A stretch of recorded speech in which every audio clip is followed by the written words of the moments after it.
when we are dealing with the Hebrews, and we were a people all together, and we had our laws and our structure set up, God said that you had to keep his commandment, his statute, and his judgment.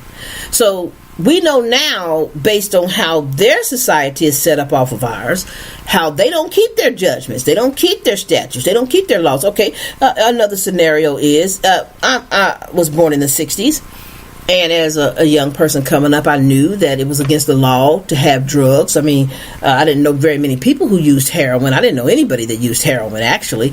I knew people who smoked marijuana, and I heard about a few people that may have done cocaine, but I didn't know anything about how the law actually worked, except I knew it was a crime, they said, for you to do these drugs. Well, back then, if you got caught with heroin or cocaine or marijuana or whatever, as far as my thinking and understanding was, that the law said that this was a crime.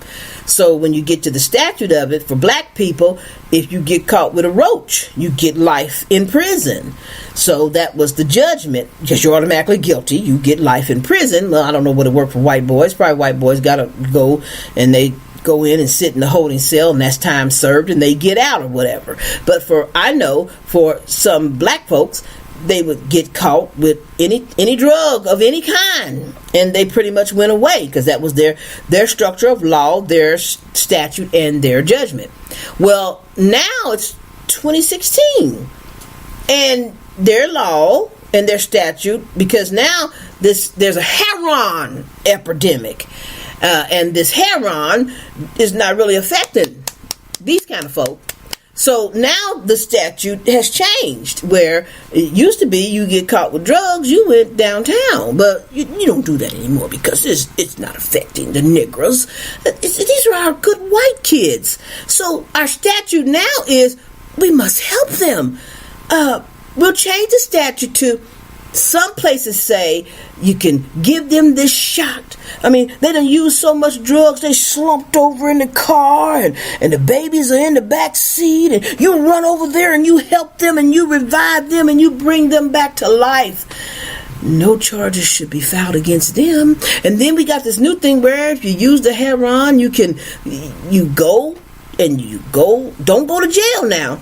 The statute has been changed to where we will get you into rehab, and you can bring that heroin user, and no charges will be filed against you in some places, and no charges will be filed against the heroin user, and we will put them in a rehab center. Now, folks smoking reefer ain't never died from smoking reefer, but they in prison for life. But these honkies and these white children and these white folks have decided their drug of choice is the heroin. So now our statute changes so that we can't put them in jail and we can't put them in prison. We'll fix it where they can go get some help. So that means they changed their statutes, because I know when I was coming up, it wasn't like that. But I see now, because it's on television and on the internet and being blowed up to perfection about heroin or whatever you call it, this drug is now a sickness and a disease, and we have to help the poor people, and we have to save them. We've taught our officers to be able to inject them when they're slumped over about dead and bring them back to life and all this good stuff, because it's the different laws and statutes for different people. So we're going to look at Israel, and we're going to look at how things work for Israel. Okay, we are taught that we are to keep the law, and we are to obey the statutes and obey his judgments. But Israel, we don't do that. And we don't do that anymore because we have no priest. It's the priest that handle dealing with that. Now, even in your natural life, even in this life, you are living your life every day, and you're doing all the things that you have to do based on your survival. And you know, there are many times that you have done something, or you know someone that has done something that would be considered against the laws of this land, maybe even against the laws of God. But there are no priests to call to come out and handle the situation, so it seems like you just get by. Well, in our society, they'll tell you in a minute, call the police. There's nothing transpires until you call the hellhound. When you bring the hellhound into your neighborhood, you invite trouble.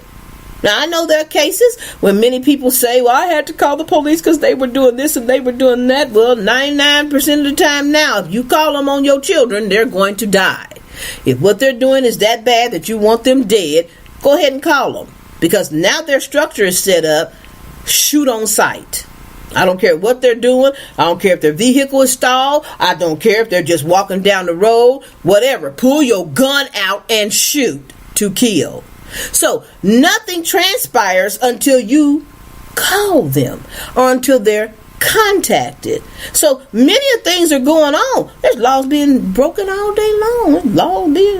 But until somebody calls and tells them. Now, they do have a system that they use in a helicopter where they can drive around and they can look out and they can just say, oh, I'm going to pick that one and see if they're doing something against our laws.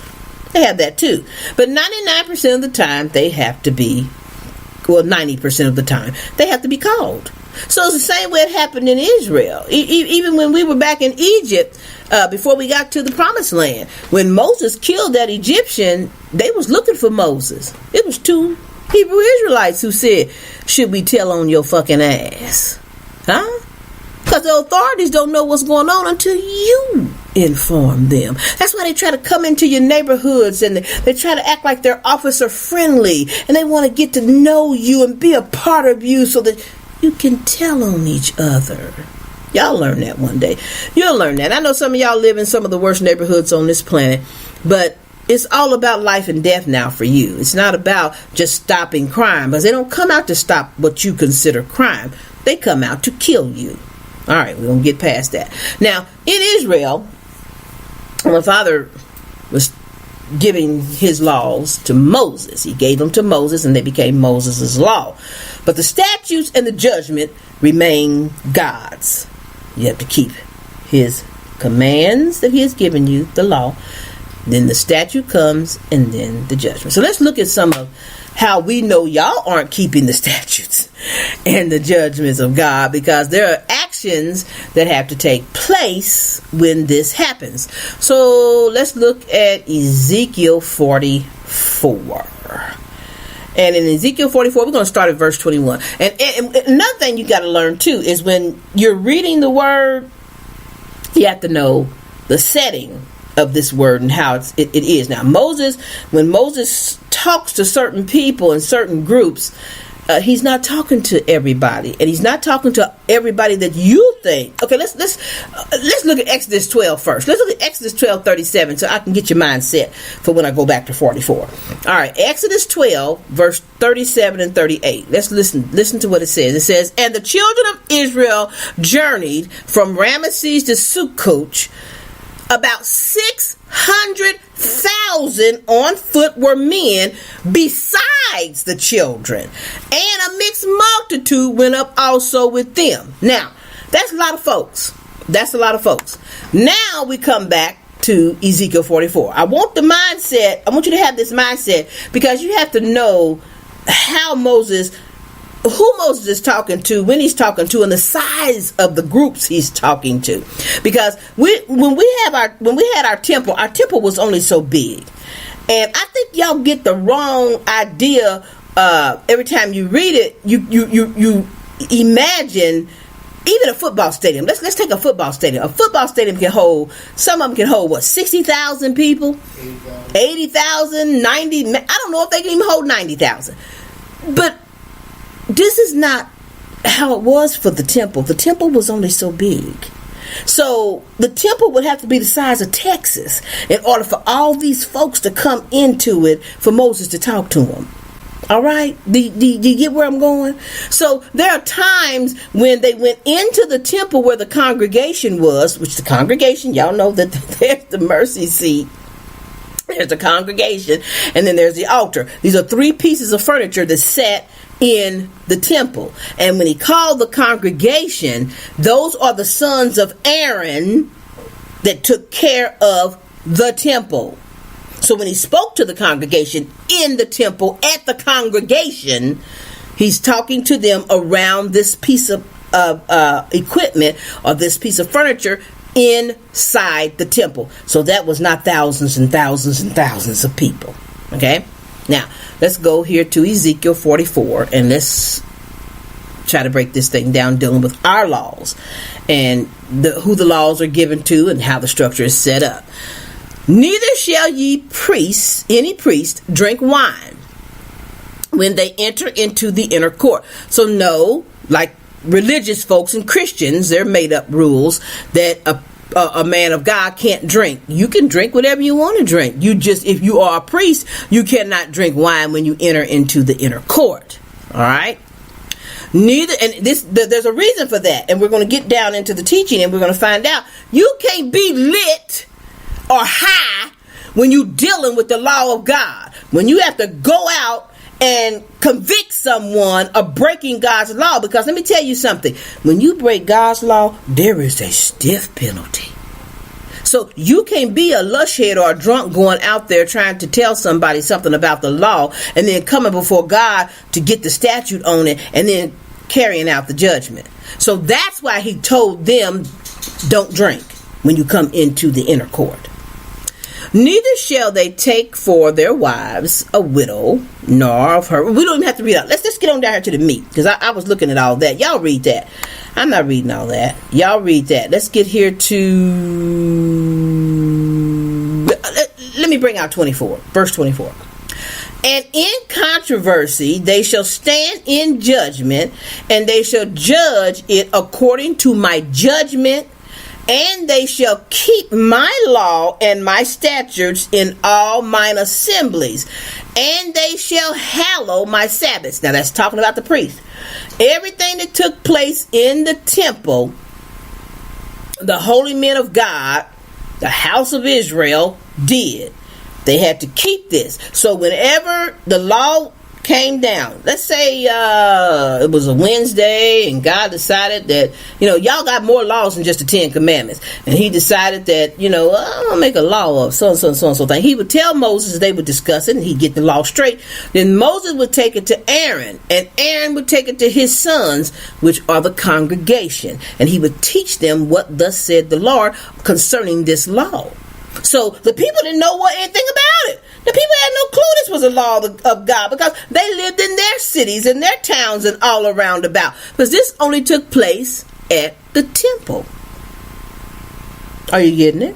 So it's the same way as when they decide to make a law downtown in your state or your city or your town, and you're going about your life living and you don't even know the law has been made. Yes, that happened in Israel. All right, let's keep on going. He says, and they shall keep my laws and my statutes in all mine assemblies, and they shall hallow my Sabbaths, and they shall come to no dead person to defile themselves, and so on and so on. So this is not you, Israel. This is dealing with Levi. So Levi is the one that handles the law. Now we're going to look at a scenario about how the law, the statute, and the judgments are carried out in Israel. So let's go to Leviticus 10, and we're going to start with verse 1. And again, I say y'all read the names. I could give a care less about these names because it's dealing with names I cannot pronounce. I speak this shit-ass language, which I call it dog. Because they're beasts, they're animals, they're out in the field. We had to be forced to learn their language. So I don't know my language, and I don't know any other language, and I'm not too good at this language because I'm Hebrew. So let's go ahead and let's look at verse 1. And Nadab and Abihu, the son of Aaron, took either of them his censer, and put fire thereon, and put incense thereon, and offered strange fire before the Lord, which he commanded them not. Now you're going to see how serious God is about his commandments as I go on teaching this, because God doesn't play. Y'all play. Y'all been playing, and y'all been playing with God's word a lot, because y'all the priest, y'all the praying folks, y'all talk to God. God don't talk to nobody but his high priests, his high priest and their sons. And he only talks really to the high priest and the king, nobody else. And they bring it down to everybody else, and it dwindles down.